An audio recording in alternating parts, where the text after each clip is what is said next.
नमस्कार. मराठी होममेकरमध्ये मी अक्षता पुन्हा एकदा आपणा सर्वांचं खूप मनापासून स्वागत करते. जॉबसोबत घरातल्या कामांचं व्यवस्थित नियोजन करणं किंवा ती वेळेवर करणं म्हणजे थोडंसं टास्कच असतं आणि कधी-कधी काय होतं ना, की आपल्याला काही कामांचा कंटाळासुद्धा येतो. तर आजच्या व्हिडिओमध्ये मी तुमच्यासोबत काही अशा टिप्स शेअर करणार आहे किंवा असं म्हटलं तरी चालेल, की आठवड्याभरापूर्वी आपण काही गोष्टी आहेत ज्याचं थोडंफार नियोजन करायचं आहे, जेणेकरून येणारे जे आपले वीकडेज आहेत ना, ते थोडेसे सुखकर जातील. आता याच्यामध्ये सांगितलेल्या ज्या सगळ्या टिप्स आहेत त्या तुम्ही ऑब्व्हियसली फॉलो करत असाल आणि या व्यतिरिक्तसुद्धा अशा खूप साऱ्या गोष्टी असतात, पण त्या सगळ्या एकाच व्हिडिओमध्ये दाखवणं तितकं काही शक्य होत नाही. त्यामुळे काही टिप्स मी तुमच्यासोबत शेअर केलेल्या आहे. मी आशा करते की त्या तुम्हाला थोड्या तरी आवडतील. तर व्हिडिओ शेवटपर्यंत पहा.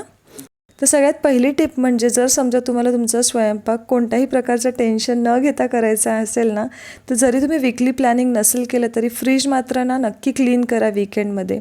कारण फ्रीज क्लीन असणं खूप महत्त्वाचं आहे, जेणेकरून कोणती वस्तू कुठे ठेवलेली आहे ना हे आपल्याला व्यवस्थित पटकन म्हणजे दिसलं पाहिजे. नाहीतर सकाळच्या घाईगडबडीमध्ये एखादी भाजी आपल्याला शोधायची असेल किंवा एखादी छोटीशी वस्तू आपल्याला शोधायची असेल आणि फ्रीजमधलं सगळं सामान किंवा पसारा आजूबाजूला करून ते शोधणं कितीतरी इरिटेटिंग असतं. त्यापेक्षा फ्रीज जो आहे ना तो रेग्युलरली वीकेंडला स्वच्छ करण्याची सवय लावून घ्या. त्याचसोबत आठवड्याभरामध्ये किंवा 10-12 दिवसानंतर आपल्या ज्या काही साखरेच्या, चहा पावडरच्या, मिठाच्या किंवा इतर डाळींच्या किंवा मसाल्याच्या ज्या बरण्या आहेत त्या थोड्याफार रिकाम्या होतात. तर ते पूर्णपणे संपायची वाट न बघता थोडंफार जे काही सामान त्याच्यामध्ये संपलेलं आहे ते वेळच्या वेळी फिल करणं, ते सुद्धा वीकेंडलाच. कारण ऑब्व्हियसली आपण सकाळ सकाळी जर समजा एखादा मसाला आपण शोधायला गेले आणि जर आपल्याला माहिती पडलं की तो मसाला संपलेला आहे, तर पुन्हा त्याच्या शोधाशोध करण्यामध्ये वेळ जातो.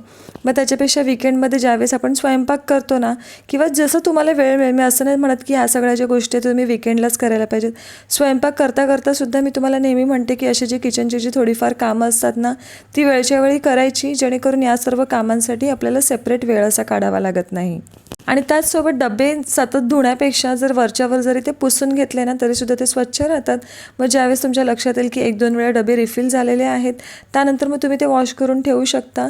किंवा काही अशा गोष्टी असतात ना का ज्याच्यामध्ये रेग्युलरली क्लिनिंग करणं गरजेचं आहे, तर अशा वेळेस तुम्ही आदल्या दिवशी त्या ज्या बरण्या असतात किंवा जे डबे असतात ते धुवून तुम्ही ठेवू शकता. म्हणजे दुसऱ्या दिवशी जर तुम्हाला काही रिफिल वगैरे करायचं असेल तर करू शकता.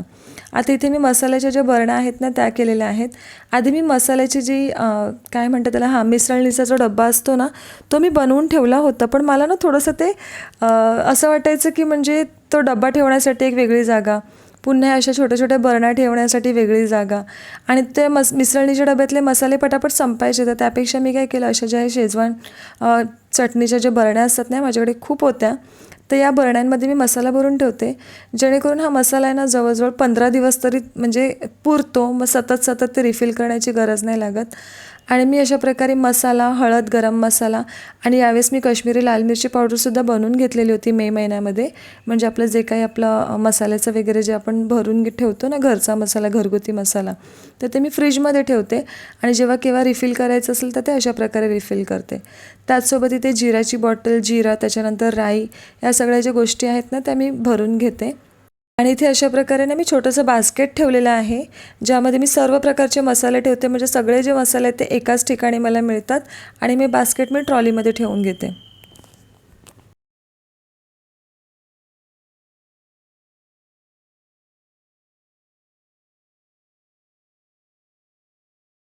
आणि ते ज्यावेळेस मी चहा पावडरची बरणी रिफिल करते ना त्याचसोबतच मी काय करते, सुंठेची पावडर किंवा मग वेलचीची पूड जी असते ना ती एकत्र मिक्स करून यामध्ये टाकते, जेणेकरून चहा बनवत असताना सेपरेट असं आलं टाकण्याची गरज लागत नाही.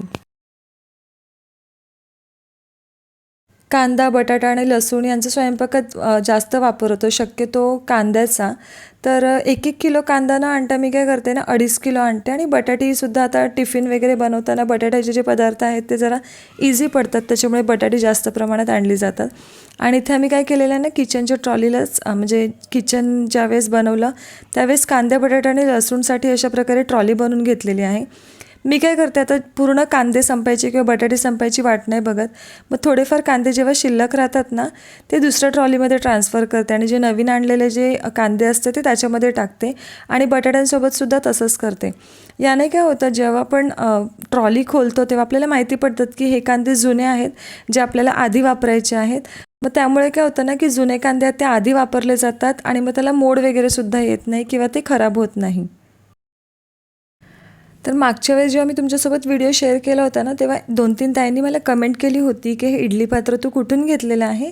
तर हे मी लोकल शॉपमधूनच घेतलेलं आहे. पण स्टेनलेस स्टीलची काही जी भांडी आहेत, म्हणजे माझी एक जर कढई सोडली तर मला ती इंडस व्हॅलीकडून रिसीव्ह झालेली आहेत. ते इंडस व्हॅलीने मला एक पॅन पाठवलेला आहे. छोटासा असा छान असा पॅन आहे, एकदमसुद्धा छोटा नाही आहे. स्टेनलेस स्टीलचा आहे आणि याचं हँडलसुद्धा स्टेनलेस स्टीलचं आहे आणि त्याच्या मागे ना अशा प्रकारे छान अशी ब्लू कलरमध्ये कोटिंग दिलेली आहे. हे पॅन वापरून जवळजवळ मला 15 दिवस झालेले आहेत आणि त्याच्यासोबत हा स्पॅच्युलासुद्धा मिळालेला आहे. आणि हे पॅन खूप चांगलं आहे, म्हणजे ह्याचं बॉटम खूप जास्त हेवी नाही आहे, पण काहीही बनवलं ना तर अजिबात त्याला ते चिकटत नाही. यामध्ये मी ऑमलेट बनवून बघितलेला, त्याच्यानंतर बटाटे वगैरे सुद्धा फ्राय केलेली, तीसुद्धा अजिबात त्याला चिकटत नाही. कारण स्पेशली आपण जेव्हा स्टेनलेस स्टीलची भांडी वापरतो ना, आपल्याला एकाच गोष्टीची भीती असते की म्हणजे आपण जी काही फोडणी त्यामध्ये करतो किंवा एखादा स्वयंपाक जो बनवतो, एखादी सुकी भाजी वगैरे, तर ते त्याच्यामध्ये चिकटण्याची शक्यता असते. पण यामध्ये असं काहीच होत नाही. आता इथे मी पनीरची भाजी बनवते, तर तुम्हाला मी ती दाखवतेच. तर यामध्ये ना फक्त एकाच गोष्टीची काळजी आपल्याला घ्यायची आहे की गॅसची जी फ्लेम आहे ना ती नेहमी लो टू मीडियम ठेवायची ज्यावेळेस आपण कधीही स्टेनलेस स्टीलची भांडी वापरतो. कारण स्टेनलेस स्टील हे इतर भांड्यांच्या तुलनेमध्ये पटकन गरम होतं, त्यामुळे मग तेल तापल्यानंतर जी फोडणी असते ती करपण्याची शक्यता असते. पण आपण छोट्या छोट्या गोष्टींची काळजी घेतली ना तर तसं काही होत नाही. आणि इंडस व्हॅलीची जी भांडी आहेत ना ती खरोखर खूप चांगली आहेत. मी प्रमोशन करते म्हणून मी तुमच्याशी खोटं बोलणार नाही, पण माझ्या काही मैत्रिणींनी ही भांडी ऑर्डरसुद्धा केलेली आहेत आणि त्यांनी याचा खूप चांगला असा फीडबॅक दिलेला आहे. आणि भांडी वगैरे जी असतात ना ही वन टाईम इन्व्हेस्टमेंट असते. आपल्याला सुरुवातीला असं वाटतं की ही थोडीशी महाग आहेत, पण एकत्र न घेता जर आपण थोडी थोडी घेतली ना तर नक्कीच ते आपल्याला फायद्याचंच ठरतं कम्पेअर टू आपण जर नॉनस्टिकची भांडी वगैरे जर आपण घेतली तर. कढईसुद्धा जी मी इथे दाखवते ना तीसुद्धा मला इंडस व्हॅलीकडूनच रिसीव्ह झाली होती. याचासुद्धा रिव्ह्यू मी शेअर केला होता. त्या व्हिडिओची लिंक मी डिस्क्रिप्शन बॉक्समध्ये देते. आणि जर समजा तुम्हाला हा पॅन खरेदी करायचा असेल किंवा इतर भांडी खरेदी करायची असेल तर त्याचीसुद्धा लिंक मी डिस्क्रिप्शन बॉक्समध्ये देते. आणि डिस्क्रिप्शन बॉक्समध्ये दिलेलं जर कूपन कोड तुम्ही वापरला तर तुम्हाला चांगलं डिस्काउंटसुद्धा मिळेल. सकाळचा आपला स्वयंपाक लवकरात लवकर उरकण्यासाठी आदल्या रात्री आपण सगळेजण थोडीफार तयारी करून ठेवतोच. पण आणखी एक गोष्ट मला तुम्हाला सांगावीशी वाटते की थोडंसं ना एक्स्ट्रा एखाद्या गोष्टी कुक करून ठेवल्या ना तर ते खूप फायद्याच्या ठरतात. ज्याप्रमाणे आपण वाटणं वगैरे बनवून ठेवतो त्याचसोबत अशा काही ग्रेव्ही असतात, स्पेशली ज्या पनीरच्या भाजीच्या किंवा जे रेस्टॉरंट स्टाईल भाजीच्या ज्या ग्रेव्ही असतात ना त्या जर आपण एक्स्ट्रा जर बनवून जर त्या डीपफ्रीज केल्या ना तर ते जवळजवळ 15 दिवससुद्धा छान राहतात. पण मी 15 दिवस ठेवण्याचे ॲक्च्युली म्हणजे तुम्हाला सजेस्ट नाही करत, कारण मी स्वतः तेवढं नाही वापरत.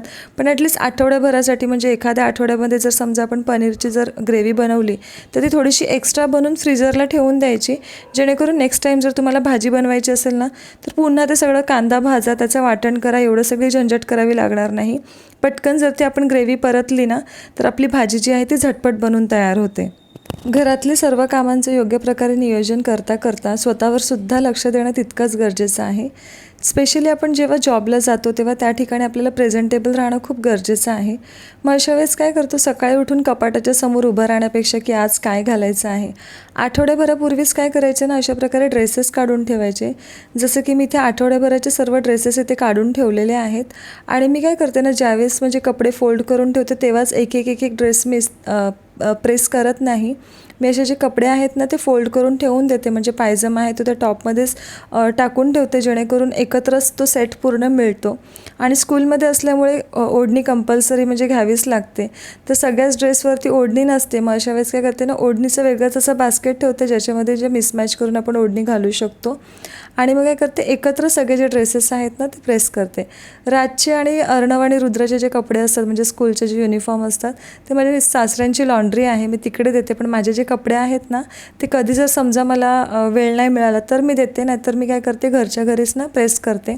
आणि अशा प्रकारे ज्यावेळेस आपण कपडे इस्त्री करून ठेवतो ना तर सकाळी पटकन आपल्याला तो ड्रेससुद्धा मिळतो आणि आपल्या वॉर्डरोबमधले सगळे जे कपडे आहेत ना ते वापरले जातात. कारण मी एक गोष्ट नोटीस केलेली आहे की ज्यावेळेस आपण अशा प्रकारे रेडी करून ठेवत नाही ना तर जे ड्रेसेस आपण घातलेले असतात किंवा ज्या ड्रेसेसना इस्त्री करायची गरज नाही लागत ना तेच ड्रेस आपण रिपीटेडली घालतो. आणि असे भरपूर सारे जे कपडे असतात ना जे चांगले असतात पण फक्त त्याला इस्त्री करायला लागणार त्या हिशोबाने आपण ते घालत नाही आणि मग ते तसेच पडून राहतात. मग अशा प्रकारे जर आपण 5-5 किंवा 6-6 जर ड्रेस आठवड्याभरासाठी जर आपण प्रेस करून ठेवले ना, तर आपल्या वॉर्डरोबमधले सगळे कपडे घातले जातात आणि त्याचसोबत आपल्या म्हणजे कपड्यांमध्ये किंवा आपल्या जे गेटअपमध्ये व्हरायटीसुद्धा येते. तर आय होप आजच्या व्हिडिओमध्ये सांगितलेल्या जे टिप्स असतील तर तुम्हाला थोड्या तरी युजफुल वाटल्या असतील आणि या व्यतिरिक्त तुमचे काही जर सजेशन्स असतील तर ते मला कमेंट करून नक्की सांगा. आणि व्हिडिओ आवडला असल्यास प्लीज व्हिडिओला लाईक करा आणि जर का चॅनलवरती नवीन असाल तर सबस्क्राईब केल्याशिवाय जाऊ नका.